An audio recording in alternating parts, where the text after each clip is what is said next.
Dördüncü dersi hadisi Kitab-ı Zad-ı Talibinden. Nahmedu ve nusalli ala Resulihil Kerim. Zad-ı Talibin Kitab-ı Hadisten Mevlana Muhammed Aşık İlahi Bulandşehri rahmetullahi aleyhin düden kitabı Mişkat-ı Şerif'ten hadisten mübarek Resulullah sallallahu aleyhi ve sellemin qıytqıcık emma uluqan manalı keplerini üyüşürüptür de sondan näme kitap dediktir. Şoňa bardyk 4-nji hadisine. Resulullah sallallahu aleyhi ve sellem aýdypdyr ki "Ed-du'a muhul ibade." Dua etmeklik ibadetin magzy diýip aýtdy. Bu dua etmeklik ibadetin magzy. İbadet diýip näme diýerler? İbadet diýip Allah Taala buyuran zadyny diýýär. Yani her bir zat ki Hudaý Taala et diýipdir.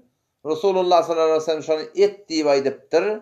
Her bir zat ki şeriatda destur verilipdir, şoňa ibadet diýilýär. Otam senin ibadetle näçe däne, ibadetleň näçe dänini üçinmek bunda gyrrak. Emma näçe bir ibadet bar, bu bir kän zatda. Kulli alim jahanna tamam musulmanlaryň etýän ibadetleriniň ne formlygyny biljek adam kulli 3 form ibadet bar. Yani her kim her bir ibadet etsin, salam bersin, sadaka bersin, namaz okuýdun, arada tutun, haja gittin, zikrettin.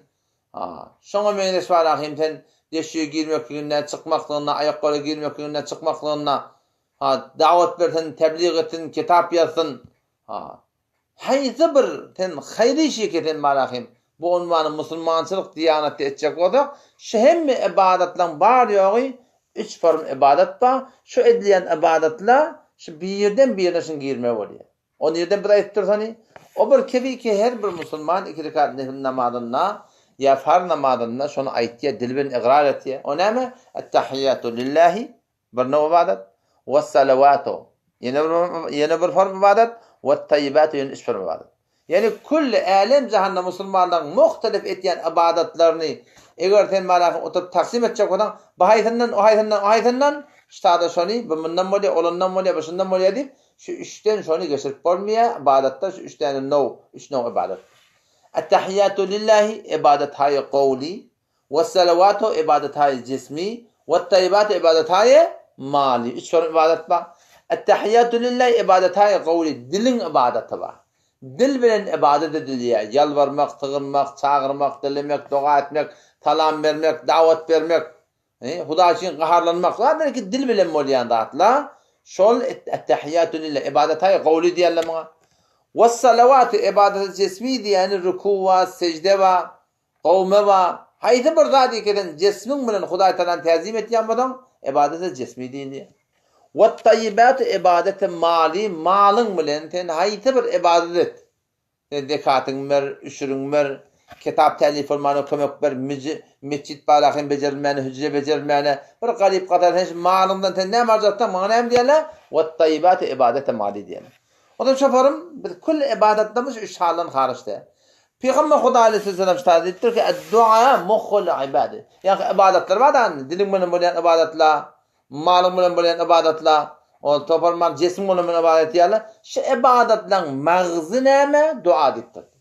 Yani her bir ibadetden sonra teşvik şuna ki şondan oturup dua edilsin. Sen mana Kur'an okuýarsyň. Sen Kur'an okuýmasaň ibadete gowly. Şondan sonra oturup da dua etmekdik. Ya Allah, uçanda dua et. Şu Kur'anyň fehmini maňa ber ya Allah. Şu Kur'an men düşüneýin. Kur'anyň men gawat agah bolayyn. Ahirde şoň kabul bolmagyň hakyna dua et. Sadaka berýärsiň sen mali ibadet. Şoň hakyna dua etmekdik. Şoň magzy näme şoň Hudaý Taala ýalwaryp, Hudaý Taala maraqyn şonu kabul etdirmeklikde gurulma. Sen ruku etýärsiň, secde etýärsiň, okuyan namazyň, hopbyň namazyň özüne habar bolada. Şoň hakyna oturup dua etmekdik. Ya Allah, sen şeň naçyt ibadetimi, şu hemme kemçilik bilen kabul etdik. Kezon hemme ibadetler ya qawli bolýar, ya cismi bolýar, ya mali bolýar, ya dilin ibadeti, ya cismin ibadeti, ya malyň ibadeti. Emma şoň magzy näme? Şoň magzy ýani motor diýip aýtdyk da. Şoň asli muhim hissesi näme? Dua. Yani her bir ibadetin kaptalına şu duatı bolmaklyk gerekli. Şu taýdan Peygamber Hudaý aleyhisselam namaz okuýaram turk gitmeklik söýmekdir. Bir ketenipdi elin terip dua etmeli, ýalvarmaly ýeri bar. Namazdan sonra Siddiq radıyallahu anh soruya, ya Resulallah men namazdan sonra näme dua edeyim? Onu şu dua et. Rabbi inni zalamtu nefsi zulmen kebira dedi. Ya Allah men nefsimi zulmettim, uluqon zulüm diye. Ve innehu la yaghfiru zunuba illa ent. Ya Allah, günah senden mahşuzlukta yok. Ben namaz okuyup durmuyorum, günah ettim deyip durun ya Allah. Ve innehu la yaghfiru zunuba illa ent. Faghfirli mağfireten min indik. Varhamni inneke entel gafurur rahim. Bu da Peygamber Huda sallam namazın ibadeti cismi, ibadeti kavlidir şoň içinde. O şoň ýerinden dua etmekde rahnama etdir.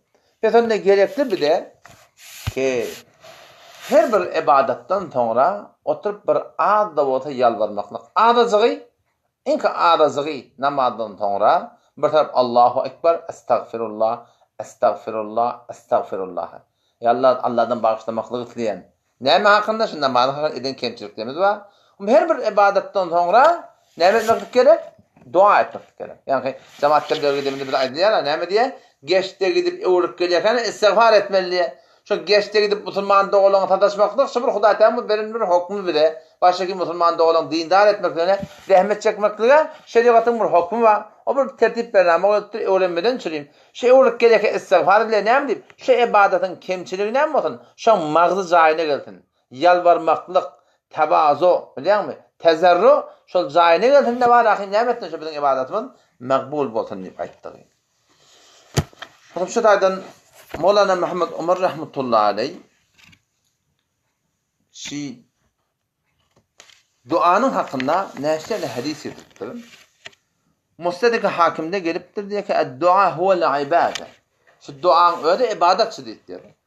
Indi yan hadisinde näme geldi? Dua muhul ibadet. Dua ibadetin magzy. Biz her bir ibadetin aptandan şu duany goşmaly boldygyny.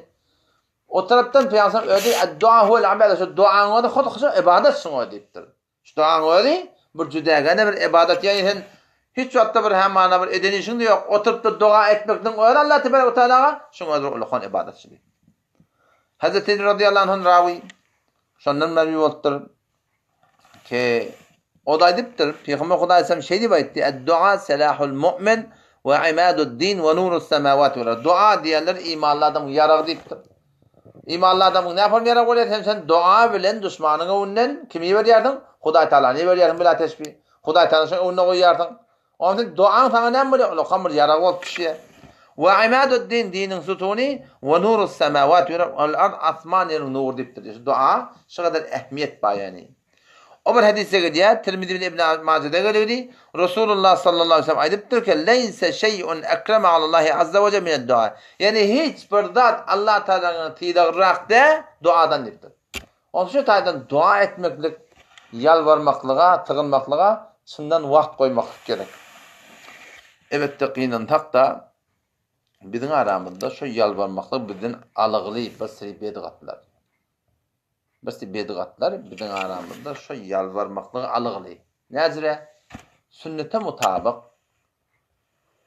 Farz namazdan sonra imam dua etmejek, ne bolýar holata gowum aýatul kursyny okuýar, holata şaparym. Bu eliň adyp dua etmekde etseň edamaly bir günjaýyş bar. Ama bu wagt bizinki taam ýenden sonra dogan beretip berýär. Şaýçandan sonra dogan beretip berýär. Sünnet namazdan sonra dogan beretip berýär. Farz namazdan sonra dogan beretip berýär. Yani tamam duaları başka bir adamdan boyun oklatırlar. Akıllan boylarına, moğlulan boylarına, dile varlıklan boylarına.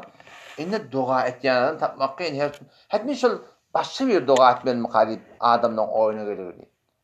Men şu adet şedim Türkmen Sehrada mescidinde namazdan sonra özü galyp oturup ýalap duran adam görmedim. Meger görsem cemaat tebliğin tertibini gördüm. Ulema diýýärdiň tertibini gördüm. Bana şu belüsü sana baranda. Şol sünnetten sonra, farzdan sonra ýaş olty, ýaş kizdi el galdyryp boynuny burup Hudaýa ýalap duranken. O näme diýip? Şon olar sünnete mutabyk her kim dua etmekde öğretipdirler. Bizinki de gıynan takda şoni ahullu moğlulu var ahim halaf sünnet tertipte sünnetten sonra dua edip farzdan sonra yapmış 3 tane dua edip hemme de adı ahim şol dua şol etmeli, şolun dua kabul oluyor. Bizim kabul olmuyor diyen bir oydor edipdirler bir mutasibana. Şu tuğratında var ahim şey ibadettin bizim milletimiz ne kadar hayırda mahrum var adı. Peygamber ne diyor? Afdalul ibadeti ve dua. İbadetten afdalı dua deyipdir. O şu duadan gıynan takda bizim milletimiz şu yankı bedgatlaryň hatta ardy bolalyk derek var ahin kullen öderi mahrum bolaly. İlla maşallah. Hop. 5-nji hadise baraydy. Peygamber Hudaýsam diýipdir ki el haya şu'betun minel iman. Utanmaklyk imandan bir bölek diýipdir. Ýa-ni bir adamda utanç bolmaklyk. Hulasy enbiya-y gözeşden kebi, ýani geçen peygamberler ady köpi 124.000 peygamber geçipdir da. Şonuň hemme kepleriniň hulasady näme diýe? İllem testahi if'al ma şi'te. Fef'al ma şi'te. Eger sen haya etmesen halan işin ediber demekdir. Tamamen peygamberden kebinin gıykası diye. Haya kimden etmeli? Hudaý Taala'dan etmesinde görüpdi, habarly, eşitipdi. O şol Hudaýdan haya etmeklik şoň ödü näme? Şol imandan bir bölek. O şoňdan yani bir adam iman şun tagaza etdi ki adam utansın. Günah etmeklikden utansın. O şoň mesbur ýokumsuz ýylyň marasyny töýmeýän ýerini görmeklikden utansın. Şu adamdan ana şermende bolmakdan utanmaklyk da näme? Şu da imanyň bir bölegi diýipdir. Şu taýdan şol bir gawdat ýani. Soňky hadisde, 60-njy hadisde sahabalar sorapdyrlar. Şe'ne vurud diýerler maňa. Vurud näme üçin Peygamber sallallahu aleyhi ve sellem aýdypdyr. Ayat-ı Kur'anyň hakynda şe'ne nuzul we Allah Taala şu aýaty näme üçin nazil etdi? Şu derek nazil etdi.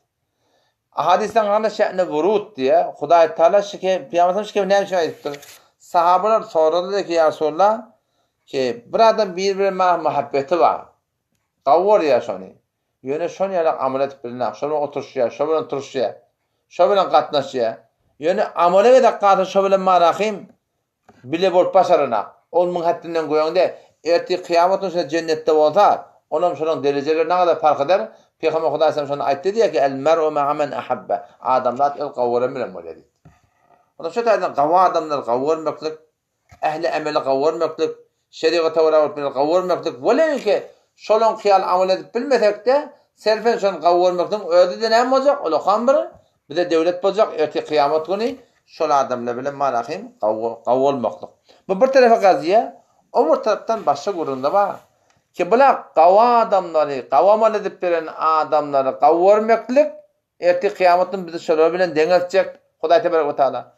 Ama o taraftan teleka adamlar hasy bedgatlary ýördüp beren adamlar bilen oturşmak, turmaklyk we gatnaşmaklyk, boşan jejesine goşulmaklyk, muňa diýipdir Peygamber Hudaý salam, sen dini ýykmaklygy kömekleşdiren adam diýipdir. Peygamber näme diýär? Men waqqara sahibe bid'atin faqad aana ala hadmil islam diýipdir.